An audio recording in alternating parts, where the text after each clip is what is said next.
natural dye material shade guide, NDM shade guide. Okay, now this is a specific shade guide for lithium disilicate and for translucent zirconias. Why? Because if your restoration allows light to go through it, the color of the abutment tooth influences the final optical properties of the restoration. So remember, whenever you have a discolored tooth that you are preparing, always after preparation, you will send a picture to the lab technician. Okay, so the very important thing here is make sure the tooth that you want to communicate is there. Make sure that the shade tab is visible and make sure the number of the shade tab is visible. All of these three things are important.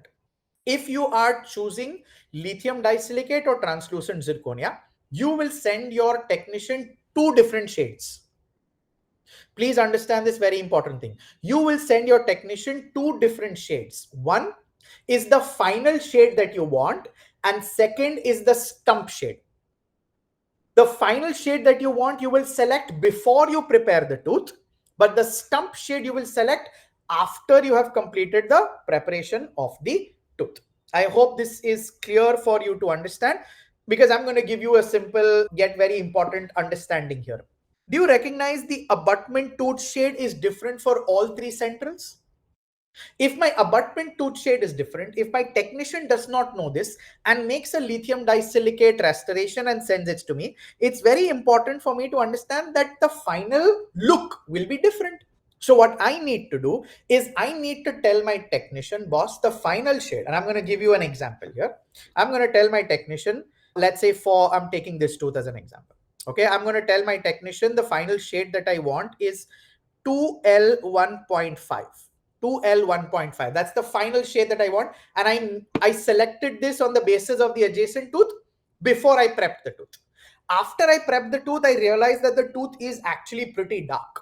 Okay, so what will I do? From the natural dye, I will go ahead and take a particular tab that matches this. Let's say, for example, this tab comes closest to this. So I will tell my technician the stump shade is ND9. My final shade is 2L1.5. My stump shade is LD9. Now, if the technician realizes that the underlying tooth shade is very dark, the technician will select a medium opaque ceramic ingot. What is a medium opaque ceramic ingot? One that does not allow too much light to pass through it, but allows a little bit. On the other hand, if I am working with this tooth where the underlying tooth is very light and my final restoration is going to be a similar shade, okay, then my technician will choose a ceramic which says HT. HT stands for high translucent. So the technician will decide. I don't make this decision. The technician decides whether to use a ceramic which is more translucent or more opaque. What is my role? My role is to tell my technician, boss, the underlying tooth is this color. The final tooth, that shade I need is this. Now you take a decision. What will you do?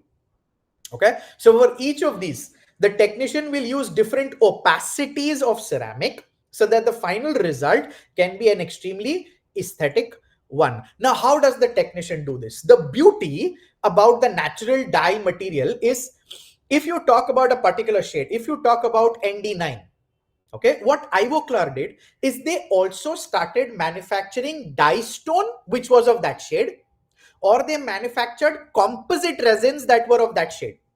And I believe that's genius. That's absolutely genius, because now the technician can make a single tooth dye of the underlying tooth shade, so that when he or she is making the final restoration, can get the ideal optical properties. And I'm going to give you an example. Look here. See how different the abutment tooth shade is? One is a complete bleach shade. The other is something like an ND4. Okay. Now what happens is, because ND4 has composite of that ND4 shade, the technician makes the abutment or the dye of that particular shade. And this is very, very important. Why? Because now when the technician has to match the two central incisors, the technician can easily do that with the restoration, because with the backing of that color, the technician knows how much opaque to use. The final result will be like, oh, I don't even realize if the underlying tooth is discolored. This is, I believe, why the ND shade guide is so very, very important. Okay, so let's look at a quick case. Here, what do you see? The concern here for this patient was there was diastema and one tooth, all right, was discolored because of some history of trauma.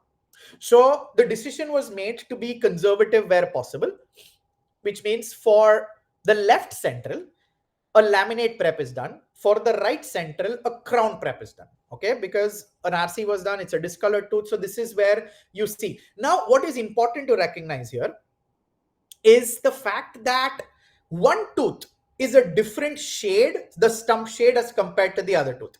So along with me telling the technician what's the final shade that I want, I'm also telling the technician this is the difference between the abutment shade. So now what the technician does is when he or she is working with the model, will actually use composites that are discolored or a particular color, and then sit and design these restorations on top, so that the final prosthesis that comes to me, once it's bonded in, does not reflect the underlying tooth color at all, despite the fact that it is a lithium disilicate. Okay, so that's the power out of good communication with the lab technician. Okay, the same thing is for this case. You can see once the preps are done, the underlying tooth is so different in color. It's like a complete jazz of colors in there, not one, not two, but multiple shades inside. But if you take pictures with your ND shade guide and send them to the lab can actually make results that look absolutely astonishing. This is still lithium disilicate. Okay, so it allows light reflection and amazing end results as long as you have communicated well with your technician. So do that. The more information you give them, the better results they will churn out for you. That I can guarantee. Okay, but agar unhe pata hi nahi hai, the result that you get will always be substandard. So communication is the key.